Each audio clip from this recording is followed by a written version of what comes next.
Tudo que possa, neste exato momento, tentar tirar, Senhor Deus, o pensamento deste ambiente, Senhor Deus. Eu te peço que todo aperreio, todo empecilho venha cair por terra, Senhor. Que possamos olhar para a Tua palavra, ouvir, ó Deus, as explicações, ouvir os exemplos aqui citados e que possamos assimilar, Senhor Deus, aquilo que o Senhor deseja nos passar. Hoje, ó Pai, é o último domingo em que estaremos tratando aqui sobre a família no mês de maio. Daremos continuidade em nossos lares, cuidando de nossos filhos, de nossos cônjuges. Em nome de Jesus, te pedimos que o Senhor permaneça presente com cada um de nós. Te pedimos que o Senhor possa visitar também aqueles que estão enfermos, aqueles que estão se recuperando de enfermidades, viroses e outras coisas afins. Pedimos que o Senhor, médico dos médicos, possa estar repreendendo toda enfermidade, curando o teu povo, sarando as enfermidades e as feridas, ó Pai, tirando todo e qualquer tipo de sequela, em nome de Jesus. Amém.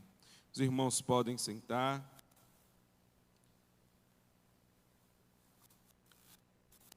Vamos num passo mais tranquilo. Tá bom assim. Hoje vamos num passo mais tranquilo, que hoje eu estou cansado. Confesso aos irmãos que hoje eu estou mais lento, mas vamos lá. Abram a Bíblia em Deuteronômio, capítulo 6. Capítulo 6, versículos 5, 6 e 7. Hoje quem iria dar aula era o nosso irmão Michel, mas por conta de enfermidade está se recuperando. Pediu para que a gente pudesse vir substituir. A gente esteve de manhã e agora estamos aqui novamente para dar esse suporte. E, obviamente, quando a gente precisa também, temos os irmãos à disposição para também nos ajudar. Peço que os irmãos, quando forem orar, lembrem-se do nosso irmão Michel e de outros também que, infelizmente, estão enfermos, com viroses, com as gargantas ruins e outros danos, não é, causados aí pelas muitas enfermidades que têm assolado o povo, principalmente as crianças, muitas crianças com problemas de gripes, problemas nos pulmões e, infelizmente, tem afetado a muitos. Todos acharam? Deuteronômio, capítulo 6, versículo 5 diz: Amarás, pois, o Senhor teu Deus de todo o teu coração e de toda a tua alma e de todo o teu poder. E estas palavras que hoje te ordeno estarão no teu coração. E as ensinarás a teus filhos, e delas falarás, assentando em tua casa e andando pelo caminho, e deitando-te e levantando-te. Amém? Esses 3 versículos inicialmente. O objetivo da aula de hoje é levar cada um dos amados irmãos a compreenderem que a verdadeira espiritualidade não se limita ao templo, à casa onde estamos, mas deve ser vivida diariamente dentro do nosso lar, através do exemplo do amor, do padrão e da obediência a Deus. O tema da mensagem de hoje é vivendo o que se prega na igreja dentro do lar, levando para a igreja aquilo que a gente vem aqui mostrar não só a Deus, mas de forma pública. Os irmãos vai acompanhando, olhando um para o outro e dizendo: olha que legal, o irmão cultua, glorifica, exalta, bem educado, a irmã também pula, marcha na presença de Deus, não é? Prega, canta, e às vezes chega em casa e é diferente. Então a gente percebe que há essa diferença. E na atualidade, uma das maiores críticas feitas ao cristianismo é a existência de uma diferença entre aquilo que algumas pessoas veem aqui no culto e vivem dentro de cada lar. Nós vemos os vizinhos, às vezes, de alguns irmãos dizerem: olha, aqueles da igreja do vizinho.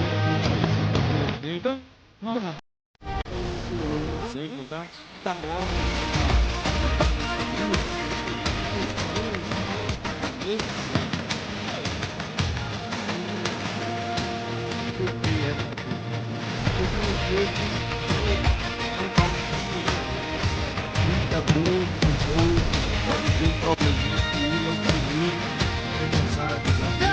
Problema. Então nós vemos que existe uma falta de testemunho, uma falta de continuidade. Aquilo que se começa aqui no templo, muitas vezes não chega em casa e também com os vizinhos.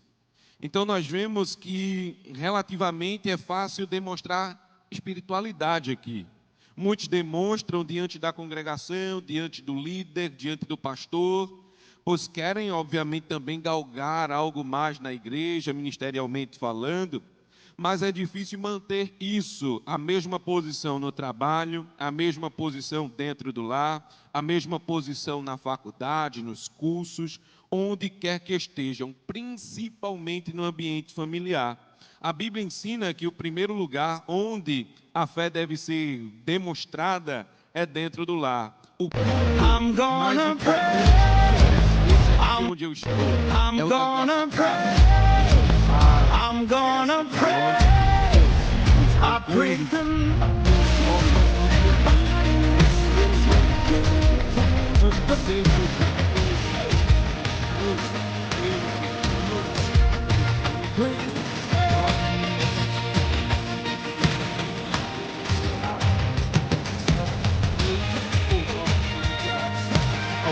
Disse certa vez, a verdadeira medida do caráter cristão não é o que somos em público, mas o que somos em particular. O que somos em particular. Quem é você quando está sozinho, principalmente? O que é que você pensa, o que é que você faz, como você age? Como é você? Então devemos pensar nisso. Jesus condenou a hipocrisia religiosa durante o seu ministério. Hipocrisia que produz fé de aparência, fé de vestimentas, fé na forma de falar, mas não fé na forma de viver, na íntegra, na forma íntima. Então, uma fé que não produz transformação verdadeira é uma fé vazia, uma fé morta. Devemos lembrar disso. Traremos 3 pontos para tratar a respeito desse tema hoje. E o primeiro tema é: o lar é o primeiro campo missionário do cristão. Tendo em vista que muitos querem ser missionários, muitos querem estar na Europa, na África, não é? Falando de missões, falando do Evangelho, muitos não pregam dentro de casa, não leem a Bíblia dentro de casa, não evangelizam os vizinhos. Vejam comigo Atos, capítulo 16, versículo 31. Atos 16 e o 31.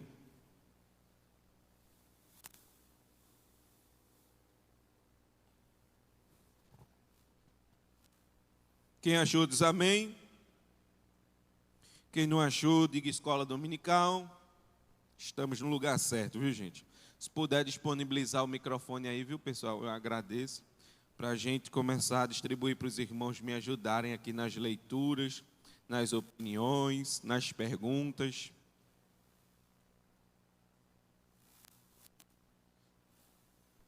Nossa irmã Janaína pode ler?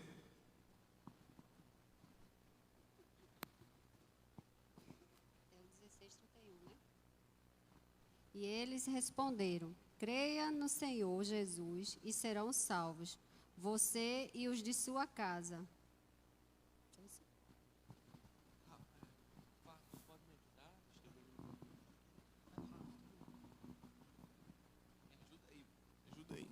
Amém. Nossa irmã leu aqui Atos 31, 16 e 31. Crê no Senhor Jesus Cristo e serás salvo tu e a tua casa. A ideia não é que apenas o carcereiro seria salvo, mas também os filhos. Tem gente que acha que ele é o único selecionado para ir para os céus e vive vindo à igreja, marca a sua presença, volta para casa, mas não conversa do amor vivido aqui. Eu falava durante a manhã que quando eu voltei para Jesus, me firmei mesmo nesta casa aqui, eu dizia para mim mesmo, em nome de Jesus, eu serei um cristão como eu jamais fui.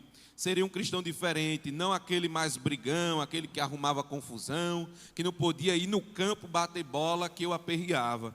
Então, comecei vendo o que é que eu fazia, que incomodava tanto meus familiares quanto as pessoas, vizinhos, colegas, amigos, para ir mudando, lapidando esse jeito de ser.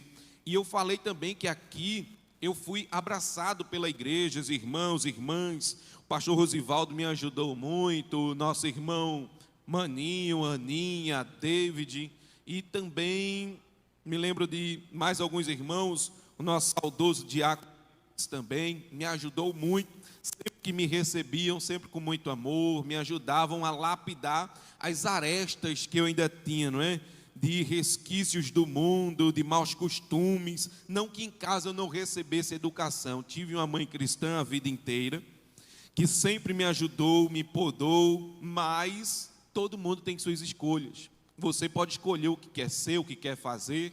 Minha mãe sempre foi uma educadora e teve sempre o auxílio de uma boa havaiana, de um bom cipó dentro de casa, um bom cinto, sempre auxiliando na educação. Mas para alguns isso não é o suficiente, não é? A gente põe à prova a mãe que tem, o pai que tem, e eles tiveram dificuldade de criar 5 homens e uma menina, os homens de um verdadeiro desafio.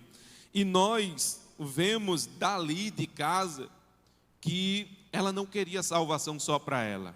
Quando ela se entregou a Jesus, eu ainda estava no ventre, ela estava grávida, eu ainda no ventre, e desde então todos os outros, todos nasceram praticamente dentro da igreja, porque mãe só vivia dentro da igreja, ciclo de orações e ciclo de orações. Então nós vemos que muitos foram criados na igreja, mas filho de crente não é crente, precisa fazer a sua própria decisão.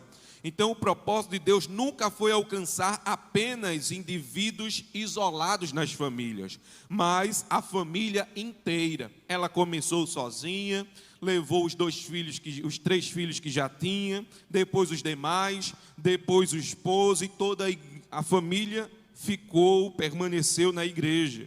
Depois alguns foram tomando rumos diferentes, mas durante, vamos dizer, 15 anos, ela fez a parte dela, direcionou, orientou, ensinou, e depois uns voltaram, tem 2 aí ainda fora, mas a gente segue orando, para que Deus visite e transforme. Mas nós vemos que fez questão de dizer, eu e minha casa serviremos ao Senhor, conforme o homem aqui que creu no Senhor Jesus, e a possibilidade de ser salvo ele e a sua casa. O evangelho deve começar dentro do nosso lar. O evangelho é o poder de Deus e a transformação para todo aquele que crê, tanto do judeu quanto do grego, e nós aqui dos confins da terra, não é? Então, antes de querer influenciar o mundo, antes de precisarmos influenciar lá fora, devemos olhar para dentro de casa, influenciar filhos, irmãos, pais, influenciar cada um a orar um pouco mais, a buscar um pouco mais, porque às vezes a gente está aqui na comunhão, coisa linda, dando as mãos, mas quando sai, chega em casa, vê uma panela fora do lugar, vê um lixo que ainda não foi tirado, começa os gritos, aí quem está dentro pensa, veio da igreja mesmo? Será que estava na igreja? Porque chegou tão brava, tão furioso? O que aconteceu? Então nós vemos que a primeira influência quanto ao evangelho deve ser dentro de casa. Aquele que roubava não rouba mais, aquele que mentia não mente mais, aquele que brigava também não briga mais, ele agora é cristão, é diferente. Muitas vezes queremos evangelizar vizinhos, colegas e até mesmo desconhecidos, mas esquecemos dos familiares, aqueles que todos os dias estão ali, pronto para nos ajudar. Então eu tenho aqui algumas perguntas breves para a reflexão de cada um de nós, para você refletir e levar para casa. Os meus familiares veem Cristo em mim? Se pergunte, pense nisso agora. Os meus familiares veem Cristo nas minhas atitudes? Minha vida dentro de casa confirma aquilo que eu ensino na igreja? Minha família percebe diferença quando oro, leio a Bíblia e frequento os cultos. Eu lembro, até disse de manhã, que eu era daquele bem agitado, não parava quieto, tinha muitas dificuldades de atenção, de foco, tudo isso. Mas a partir do momento que comecei a ler a Bíblia, que comecei a orar, muita coisa mudou. Minha mãe notou imediatamente a mudança de comportamento naquele que era o primeiro na briga, não para separar, mas para botar mais lenha na fogueira. Aquele que estava de frente para aperrear, estava agora dizendo: calma, gente, vamos brigar não, vamos pensar, será que é isso que devemos agir? E muitas das vezes alguém até ria: olha para aí, quem era ele, quem era esse? A gente encontra colegas do passado, do Velho Testamento, e diz: olha que mudança, veja como está. Porque a Bíblia opera mudança em nós. Trabalhei com um presbítero que ele ficava o tempo todo, eu pintando parede, subindo para raspar a parede, e ele gritando: Gabriel, o senhor, leia a Bíblia. Misericórdia, que esse homem quer? Sério. Era no mínimo umas 30 vezes no dia que ele dizia isso. Trabalhamos 1 ano e pouco, já comecei ali a leitura bíblica, fazendo parte aqui, terminei de trabalhar com ele. Certo dia, era como se eu estivesse ouvindo a voz dele na madrugada, de manhã cedo, me chamando para ler a Bíblia, e fui lendo a Bíblia. Teve uma época que muita gente pensou que ia endoidar de tanto ler a Bíblia.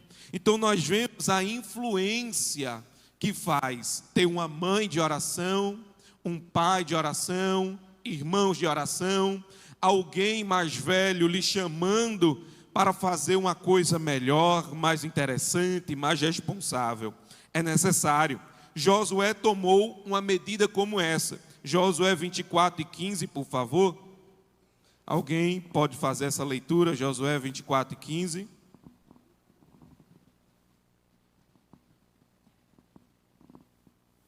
A irmã Ilquíria, por favor.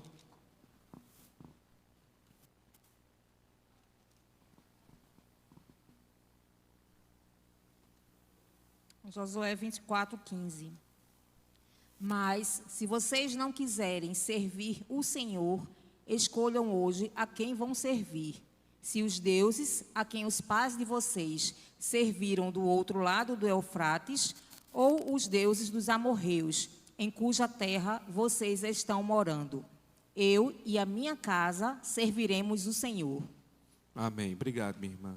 Josué não estava apenas declarando uma crença, mas assumindo um compromisso com a sua família, servindo a Deus, assumindo ali, declarando diante de toda a população, das tribos, depois da divisão, depois de tudo bem organizado para a glória de Deus. Ele estava dizendo: eu não vou voltar ao erro que nós cometemos, que fez toda a nação passarem ali 40 anos rodando no deserto sem poderem entrar na terra prometida.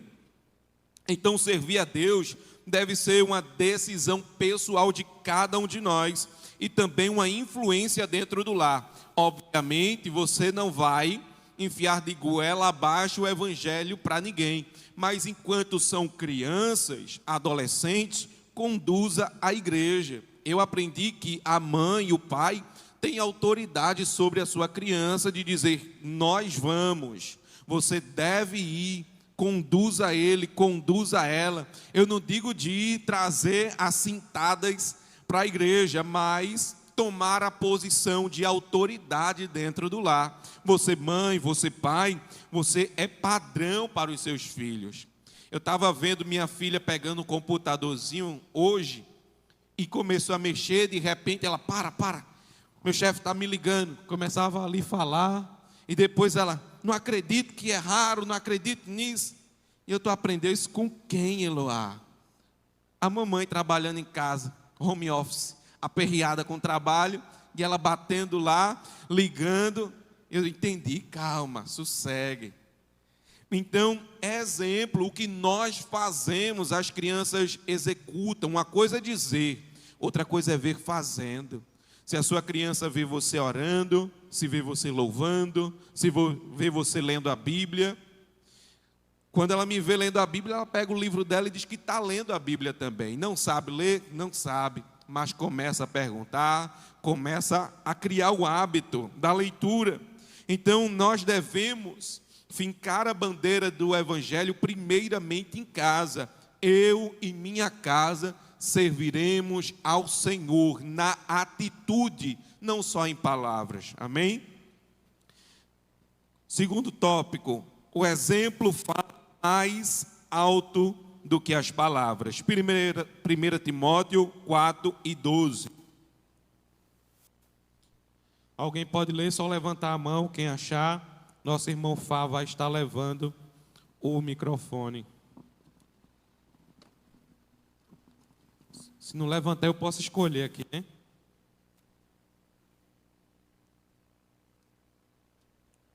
Nosso irmão Lucas. Lucas está ali esperando o microfone para fazer a leitura.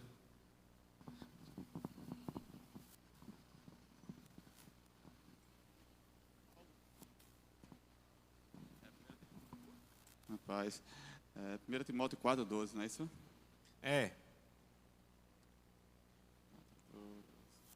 Não deixe que ninguém o menospreze porque você é jovem. Seja exemplo para os dois, para todos os fiéis nas palavras, na conduta, no amor, na fé e na pureza. Amém. Obrigado, meu irmão.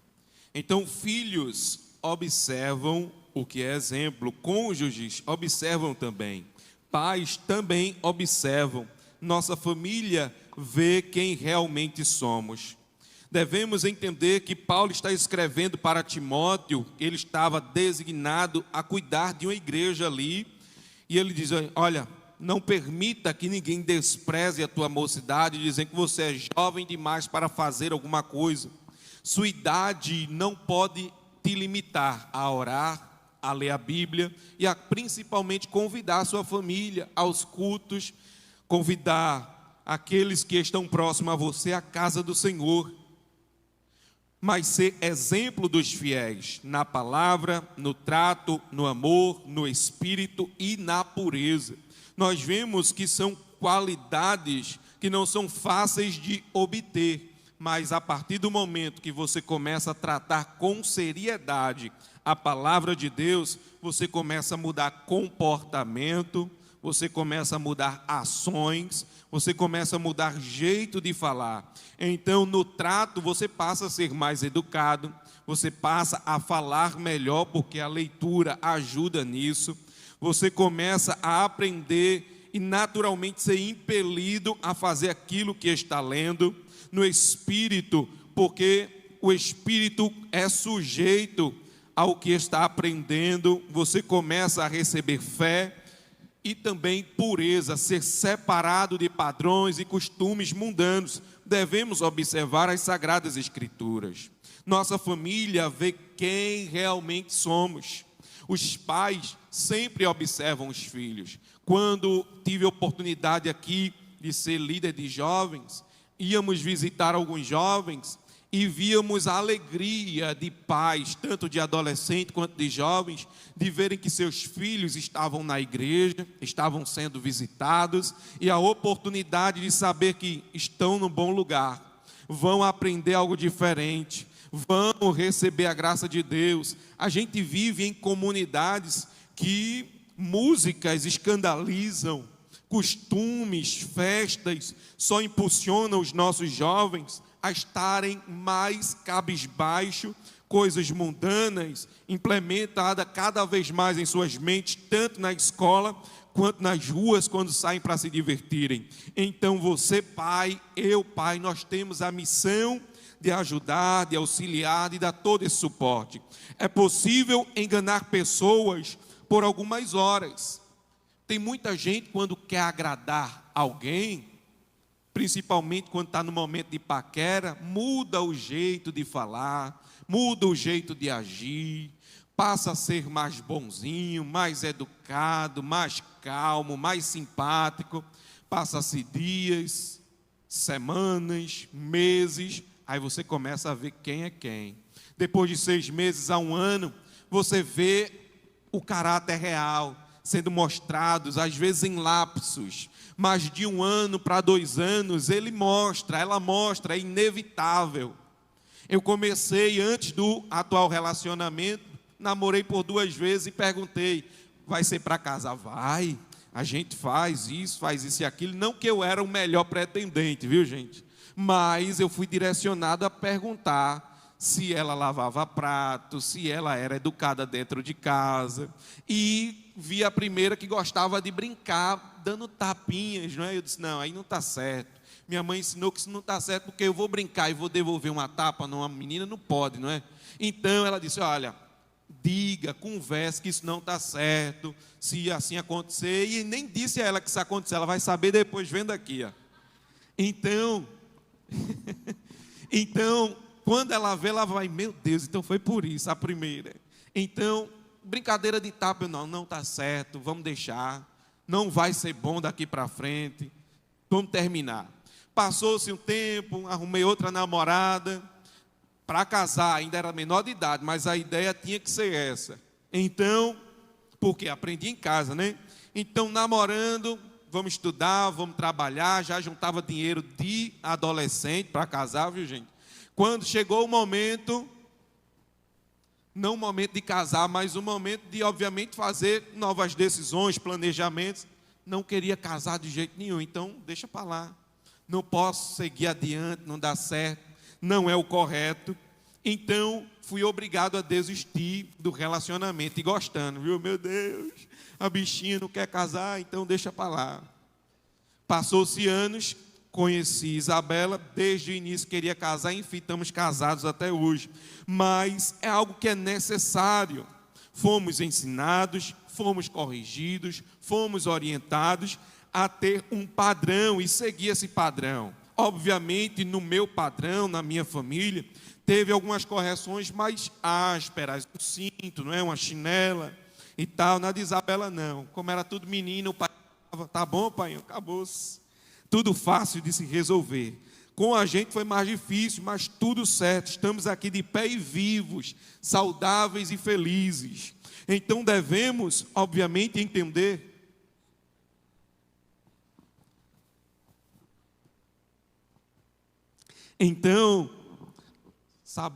fazendo um curso aqui, viu, gente, rapidinho. Supletivo aqui, coisa rápida, tudo ok. Então, diante das informações que queremos passar para as pessoas, no início de relacionamento, tudo no início é muito flores, é tudo muito belo. Então é possível enganar pessoas. Pessoas que pregam, pessoas que cantam. Aí a pessoa diz, mas o menino é de Deus, ele canta, ele prega. A menina é de Deus, também canta e prega. Mas no decorrer do dia a dia, da vida, a gente vê quem é quem. É impossível esconder continuamente o verdadeiro caráter daqueles que vivem conosco. As pessoas vão entrar na família, vão ouvir das famílias. O cristianismo é ensinado mais pelo exemplo do que pelos discursos. Nós vemos isso na sociedade. Tito 2:7 diz, em tudo te dá, por exemplo, de boas obras. Em tudo, não diz só na igreja.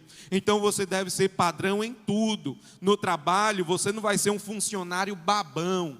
Você vai ser um funcionário padrão, que obedece, que faz as coisas responsáveis e deixe quem quiser achar que você é o babão, porque você está fazendo certo. Não tem essa expressão? Então, sendo bem simples, bem fácil o entendimento, tem muita gente que diz isso. Então, é melhor ser um funcionário padrão, que faz a sua responsabilidade direitinho, porque quer comais, quer bebais, ou faças qualquer outra coisa, faças para a glória de Deus. Então, na doutrina, mostra incorrupção. Então, aquele que está aqui sendo padrão e exemplo em tudo, ele vai ler a Bíblia continuamente. Gabriel está aqui falando, você está aí anotando, está aí marcando os versículos, está vendo se isso vai te impulsionar a melhorar, a ler mais, a orar mais, a ser um filho melhor, a ser um pai melhor, a ser um marido melhor. Então, se isso aqui que está sendo falado, dito e anunciado, está fluindo para isso, então está de bom tamanho. Se não, você diz, olha, isso aí está errado, não está certo não. Devemos sempre olhar, precisamos demonstrar paciência dentro de casa. Essa é a parte mais difícil, né? Paciência. Você diz a filho, você diz a cônjuge, como gosta das coisas, como deve ser feito, e de repente está tudo contrário. Aí falta o quê? Paciência. Respeito nas conversas. Tem gente que solta o famoso, vai plantar batata. Vai, catar coquinho. Isso aí, para mandar e dizer palavrões, é um passo, é um pulo. Então devemos, até nesse ponto de vista, evangelista Gabriel, isso aí é besteira, isso aí é bobagem. Não é não. Você vai entender por quê. Porque no momento da raiva, que você vai dizendo, vai plantar batata, vai catar coquinho, vai fluir outra coisa. O inimigo vai aproveitar a brecha que já tem para que você possa falar uma outra coisa. Então, a conversa que tem respeito, pede o respeito a partir desses níveis de palavras, de sentenças colocadas em momentos desnecessários. Então, honestidade nas decisões também faz parte de um bom relacionamento com a família. Amor nas dificuldades. Por que amor nas dificuldades? Porque às vezes quando alguém erra, o outro diz, errou, te vira para ajeitar, não vou estender a mão não. Eu disse a você, faz aqui, faz comigo. Aí você preferiu fazer sozinho e fez o errado, não fez o certo. Mas amor é estender a mão, não é passar a mão, é estender a mão, é ajudar, é dar suporte. Eu estava dizendo de manhã, sabe o motivo que muitos casais se separam hoje? É porque muitos querem viver um amor sem sacrifícios, um amor sem suporte, um amor sem ajuda. Porque casam já com o intuito de uma hora, se não ficar bom, eu separo, eu desisto, eu deixo para lá. E o amor não é isso. O amor é sacrifício, principalmente nas dificuldades. Perdão nos conflitos, se faz necessário. Os familiares devem enxergar em nós o caráter de Cristo. Nesse momento da minha pesquisa, eu parei tudo e fui perguntar a Isabela, vem cá, meu amor, conversa comigo. Perguntei a ela e perguntei a Eloá em casa. Papai tem sido exemplo de Cristo em casa? E eu ouvi o seguinte, olha, o que eu disser, você está executando. O que eu não disser, é que está em falta. Eu pronto. E agora? Me deixou preocupado.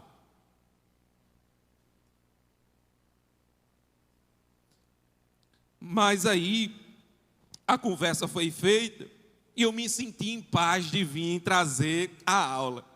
É necessário esse tipo de conversa. Você chegar para alguém e perguntar onde estão meus erros é difícil, né? Normalmente eu tendo em vista que quando alguém chega, olha irmão, não venha dizer nada, que o povo fica logo bravo, né? Puxa logo alguma coisa, não venha dizer que eu estou errado não. Não venha dizer que eu estou errando aqui, que eu estou deixando de fazer. Calma. Às vezes está só querendo te ajudar. Está assanhado aqui, calma. Tem uma linha na roupa, mas tem gente que já está armado, né? Pronto para a briga. Terceiro ponto da aula. O amor cristão deve ser mais visível dentro de casa, principalmente dentro de casa. Efésios 5, 1 e 2, por favor.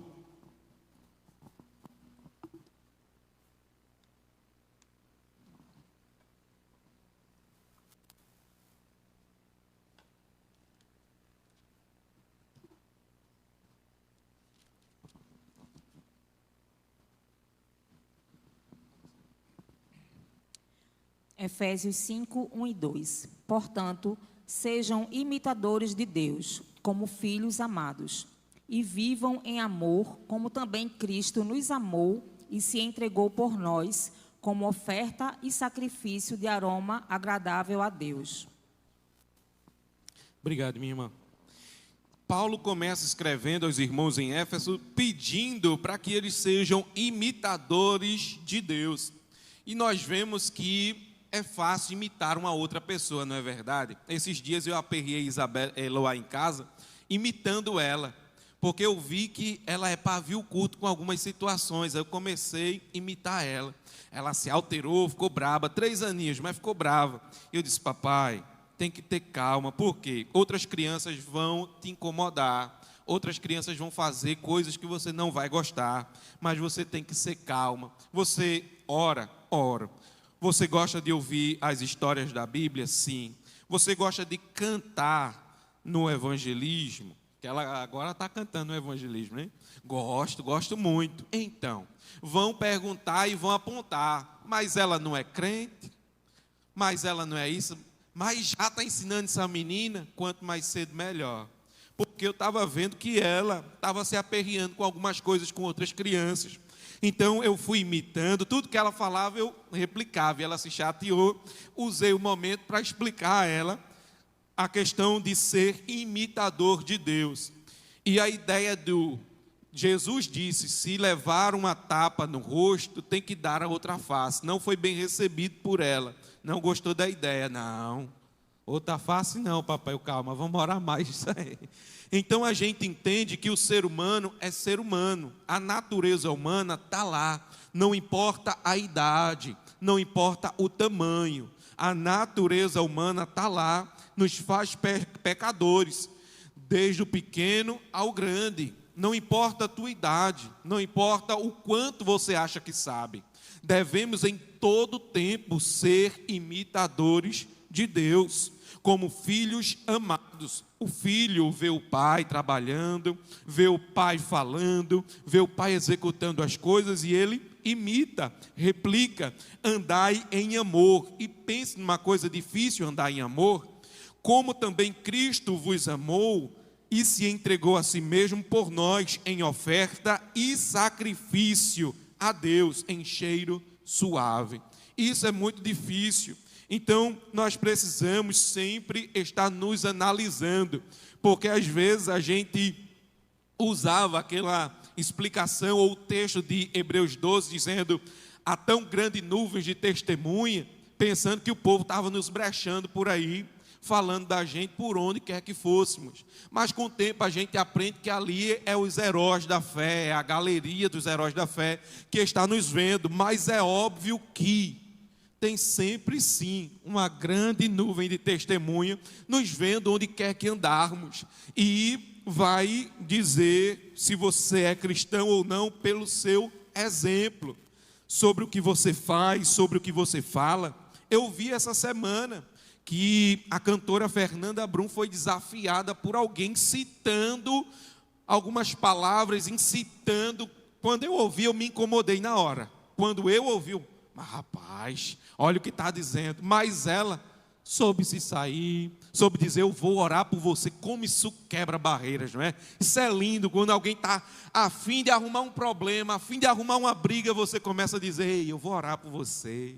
Jesus vai pegar você, Jesus vai moldar você. Eu também era assim, eu não perdia um momento, mas Jesus também me alcançou. Jesus pode mudar a situação. Isso é ser imitador de Cristo. Você não precisa ser o primeiro da fila para um empurra-empurra, para briga, para confusão, não.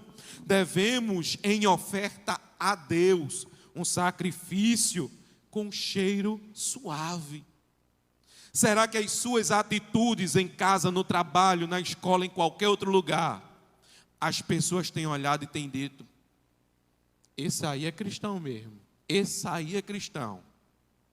Você tem responsabilidade não só sobre a sua família, primeiramente ser imitadores de Deus. Muitas vezes somos gentis com pessoas de fora, e isso é mais fácil. Por quê? Porque de dentro, normalmente, a gente não tem mais paciência. Explica todo dia, ensina todo dia. Não pode ser assim. Perder a mão com os que estão dentro de casa, não pode. Aqueles que estão dentro de casa, muitas vezes são escanteados, são escorraçados por conta de palavras que machucam, que ferem. O lar é lugar onde o amor cristão é mais testado. Muitas das vezes alguém vê o filho pregando e quem vê meu menino pregando não sabe o que ele faz dentro de casa. Quem vê meu pai pregando não sabe o que ele diz dentro de casa. O amor bíblico não é apenas sentimento. Eu fui amigo de 2 irmãos na infância que, quando o pai dele falava de Jesus na rua, que eloquência incrível. Mas, quando eles tinham oportunidade, faziam assim, ó: Gabriel, painho, tira a onda dentro de casa, não é assim não, não é santo não. Eu, misericórdia, Deus. E a gente vai vendo a diferença. Os filhos me diziam: o amor bíblico não é apenas sentimento, não. É decisão, é decidir. Eu vou amar primeiramente os de casa. Eu vou servir primeiramente os de casa. O amor bíblico é decisão, serviço, renúncia e perdão. Nós devemos entender isso. Serviço, quando você ama, você ajuda, você trabalha, você coopera. Quando você ama, você deixa às vezes sua vontade de lado e diz: não, eu queria comer uma coisa aqui, mas vai ser o que ela quer, o que ele quer hoje, vamos lá. É perdão, é você entender, compreender e perdoar. Colossenses 3, capítulo 13, ou versículo 13 e o 14, por favor.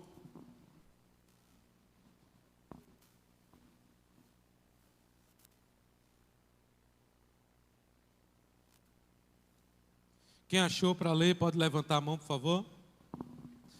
Colossenses 3, 13 e o 14. Fá, pode dar a ele, por favor, o microfone. Obrigado, meu irmão. Suportando-vos uns aos outros e perdoando-vos uns aos outros, se algum tiver queixa contra outro. Assim como Cristo vos perdoou, assim fazei vós também. E sobre tudo isto, revesti-vos de caridade, que é o vínculo da perfeição. Obrigado, meu irmão. Suportando é literalmente você ajudar, apoiar para que ele ou ela não caia. Mas tem gente que literalmente parece 2 inimigos na família, 3 inimigos. Eu passei minha vida toda praticamente dentro da igreja. Não significa dizer que eu fui sempre um cristão. Me firmei realmente quando vim a esta casa, me firmei, aprendi bastante, evoluí, obviamente, cresci e continuo aprendendo até a presente data. Mas antes de começar a função de pregador, de pregar, tanto nas ruas quanto na igreja, teve um momento que eu fui impelido a chegar e conversar com o meu irmão de sangue, dentro de casa, e pedir perdão a ele, porque era 2 gatos e cachorro dentro de casa, brigava, e não era brincadeira não, era problema para separar. Manhã cansou de dizer: se ajoelha os 2 para orar, orava de mãos dadas, agarrado, mas orava, mas não dava meia hora, a gente estava brigando novamente. E crescemos desse jeito. Então teve um momento que só eu e ele dentro de casa, a gente sentou, conversou. 2 marmanjos velho, grandes, chorando, pedindo perdão um ao outro. E depois eu vim à igreja tranquilo, para a glória de Deus. Porque nós devemos entender, é dar suporte, é perdoar um ao outro. Se alguém tiver queixa contra o outro, vai lá, conversa. Olha, eu tenho um problema contigo, tem coisa aqui que você não ajuda, tem coisa que você não coopera, vamos lá, vamos resolver. Então, assim como Cristo vos perdoou, assim fazeis vós também. E sobre tudo isso, revesti-vos de amor, que é o vínculo da perfeição. Em Efésios 6 e 11, fala para revestir de toda a armadura de Deus. Aqui diz para revestir de amor. Tem muita gente que está preparado para uma guerra, mas não está preparado para dar um abraço. Tem muita gente que está com a espada na mão, o escudo na outra, só esperando alguém para vir brigar, mas não quer estender a mão e dizer: vem cá, vou te ajudar. Vem cá, eu quero conversar. Vem cá, eu quero te ouvir. Eu vou estender a mão, o ombro, vamos conversar. Tem muita gente que está desse jeito, nesse nível, pronto, com a peixeira desembanhada, pronto para uma luta, mas não quer sentar e ouvir o irmão o cônjuge, o filho, se revestir do vínculo do amor, se revestir de amor, não é apenas da armadura, não. Às vezes nós homens, principalmente com os homens, não, peraí, eu vou conversar. A gente não deixa de ser homem porque sentou para conversar, não. A gente não perde a moral porque sentou para ouvir, não. A gente não diminui, deixa de ser menos homens porque chorou com alguém conversando. Não, gente. Eu sei que tem muito princeso por aí afora, e misericórdia por isso, mas devemos entender, nós somos homens, sobretudo criados por Deus. O ser humano é feito para relacionamento. Você é feito para conversar, para dialogar, não foi feito para viver sozinho, não, senão estava cheio de Adão e Ivo por aí, né? Ele fez Adão e Eva, aliei uma disjuntora, porque não é bom que o homem viva só. Então nós entendemos que temos também que revestir-vos de amor. Alguns sinais de um lar transformado pelo Evangelho existe diálogo. E aí você já começa a pensar no seu lar. Como é que está a sua família?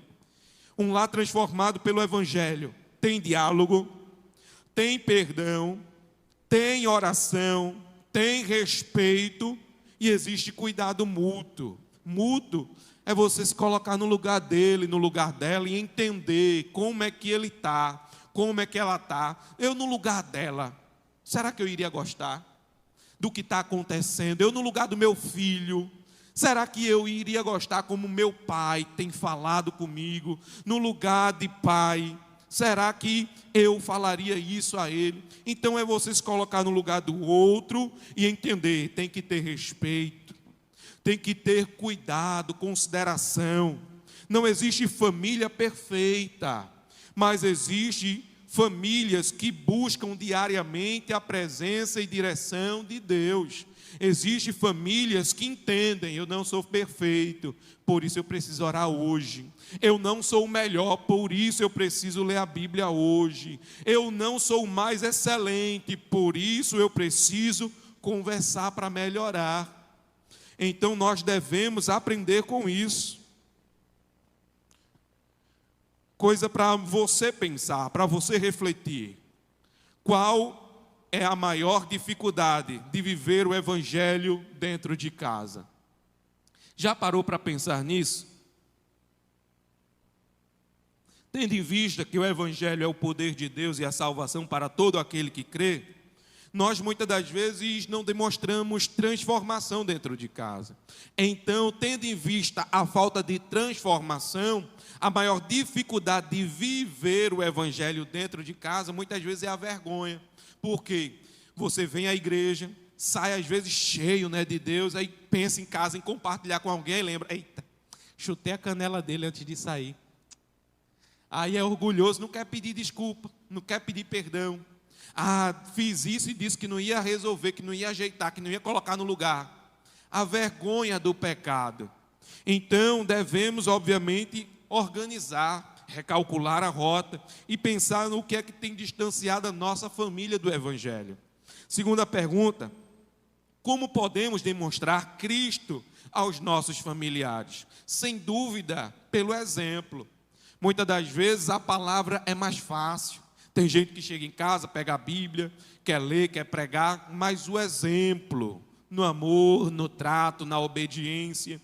Eu vi exemplos de filhos que entregaram a vida a Jesus e a primeira coisa do outro dia foi jogar o lixo fora. O pai, a manhã, ficou tão feliz, olha, Jesus salvou mesmo, uma alma para Jesus aqui dentro de casa. Libertação, lixo fora, prato lavado, um exemplo. Você começa a ver a mudança. O que precisa mudar em nossa postura dentro do lar? Você já pensou nisso? Deixa o orgulho de fora, deixa a soberba de lado. Ninguém é maior ou melhor do que ninguém. Ah, porque quando você nasceu eu já sabia ler. Meu irmão dizia isso para mim. Aí eu, mas irmão, eu já sabia ler, então me respeite. Não sei o que, calma irmão, calma, né? Então precisamos entender que nós devemos ter uma postura como Cristo teve. Ele sentou com os pequeninos, ele alimentou os pequeninos, ele não foi imediatamente aos grandões, não. Ele cuidou de cada um que estava no caminho. Que hábitos espirituais podem fortalecer a sua família? Comece a pensar nisso, leve essas perguntas para casa. Para concluir, o cristianismo verdadeiro começa em nosso coração. Jesus disse: a boca fala do que está cheio o coração.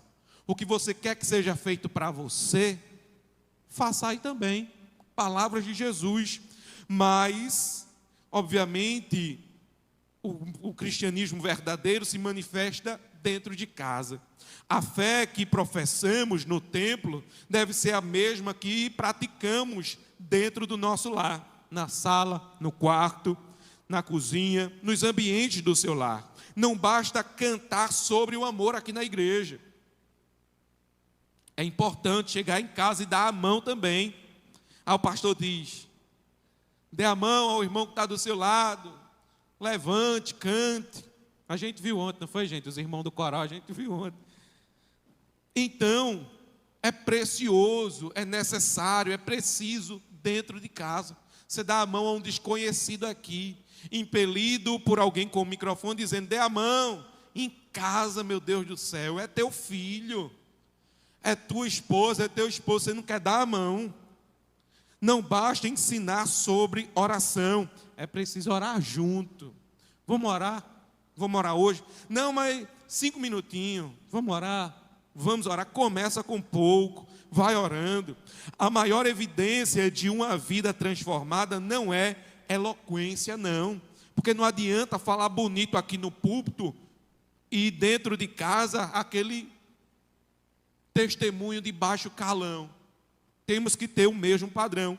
Tiago escreveu e disse, no capítulo 1, 22, e sede cumpridores da palavra, e não somente ouvintes, enganando-vos com falsos discursos. Se você ouve, seja também cumpridor da palavra. Durante esta semana, vou lançar um desafio aqui para você. Você não precisa trazer para mim, obviamente, mas você vai pensar consigo. Diante de Deus, você assume ou não o desafio, tá certo? O desafio é que cada aluno escolha uma prática para demonstrar Cristo dentro de casa. Combinado assim? Você vai, primeira opção, pedir perdão a alguém. Segunda opção, restaurar um relacionamento. Aquele irmão, aquela irmã que você não fala há um tempo, vai lá, pede perdão. Terceira opção, iniciar um momento de oração em família. Quarta opção, demonstrar mais amor e paciência dentro do lar. Talvez essa seja mais difícil, né? Paciência. Praticar aquilo que aprende na palavra de Deus. É a última opção. A igreja mais importante que frequentamos todos os dias é o nosso lar. Devemos conduzir a nossa família para Cristo. Não importa se você é filho, se você é irmão, se você é pai, se você é mãe, você precisa contribuir. Você não é um hóspede, você é alguém que mora, reside, habita, então promova a mudança a partir de agora. Peça a Deus ajuda, sabedoria, orientação e faça o melhor dentro de casa. Amém? Vamos orar, vamos concluir. Vamos agradecer a Deus.